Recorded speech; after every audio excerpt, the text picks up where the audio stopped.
VAT attachments. To assist you with making custodial compliance in Sage 50 accounts, you can add attachments to your VAT return. This means you can make adjustments to your VAT return. You can attach supporting documentation explaining these. Please note that these attachments are not submitted to HMRC. In this demo, we're already partway through with your VAT return and we've posted a manual adjustment. To attach a document, click Attachments here, browse for the file to upload, select it and click Open. Additional attachments can be added by repeating the same process if required.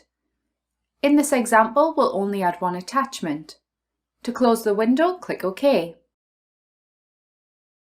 Now click Reconcile VAT Return. You'll be presented with this message. To flag the transactions as VAT reconciled, click Yes.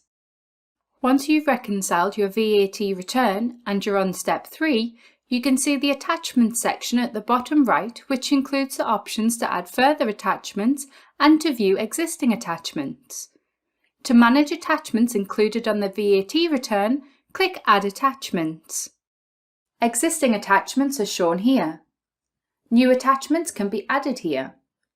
To remove existing attachments, click here, and to confirm any changes made, click OK. To view all attachments included in the VAT return, click View Attachments. This opens the folder where the attachments are stored. To close this window, click here.